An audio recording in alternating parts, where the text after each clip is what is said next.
Okay, for this question, I think I will just skip part 1 because part 1 is just basically prime factorization. So I'll go straight to part 2. Now, given that 4704 over m is equals to n squared, where m and n are whole numbers and n is as large as possible, we want to find the value of m and of n. Now, if you look at this number 4704, right? Okay, so of course I told you, if you do not know what to do in every question, most of the time it's just prime factorize first. Okay, so well, after you prime factorize, you get 4704. You know that 4704, uh, if I divide it by m, it is supposed to give me n square.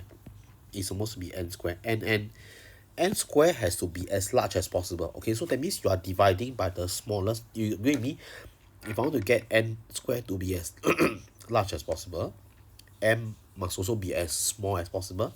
So I want to do the least damage to this number such that I can make it into n square, aka I want to make it into a perfect square.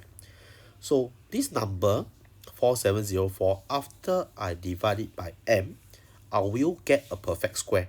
I will get a perfect square. Okay, so how do I do that? So very simple. Okay, so you know that we can multiply. A lot of questions you see is we can multiply numbers, prime factors to get a perfect square. We can also divide prime factors to get a perfect square.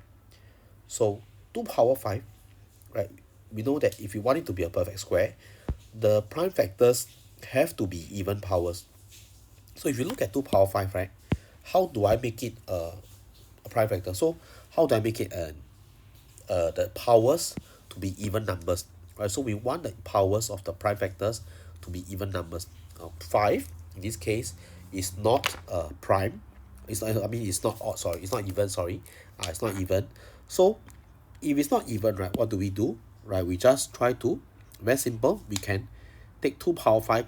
If we take m to be 2 power 1, right, this can allow us to get 2 power 4 because this is 2 power 5 divide by 2 power 1.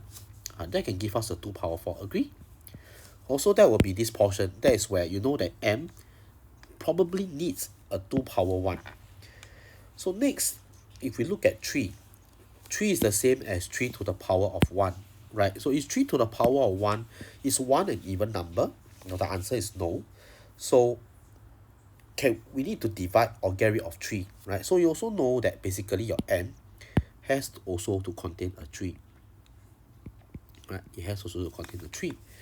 And you know that 3 over 3 basically will just cancels off. It will give you nothing, right? So it's like a nothing, okay. So this will be one group. And the last one we look at is 7 power 2. Is 2 an even number?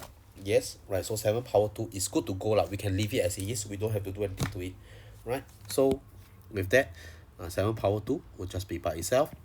And you can see that what is our m here? Our m has to contain 2. It has to contain 3. Now we can actually add on more numbers, but then your m will not be the smallest and your n square will not be the biggest. Alright, so m basically will be equals to 2 times 3, which is equals to 6, and your n square basically will be equals to 2 power 4 times 7 power 2.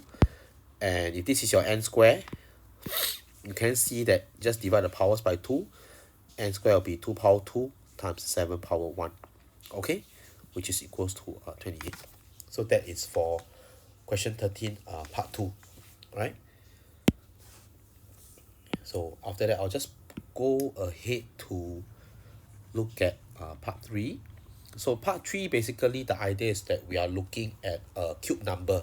Okay, so we're looking at a cube number, and we want 4704 divided by h to be a cube number. So cube number means that we want the powers of the prime numbers to be multiples of 3. Okay, so 4704, this is the same as 2 power 5 times 3 times 7 power 2. Now if we divide it by h, this is going to give us prime factors which are multiples of 3. Now how do we do that? Okay, so let's again observe our numbers here. Like 2 to the power of 5. Is 5 a multiple of 3? Unfortunately, no. So we can make it into maybe the next closest number is to divide, 2 power 2, right?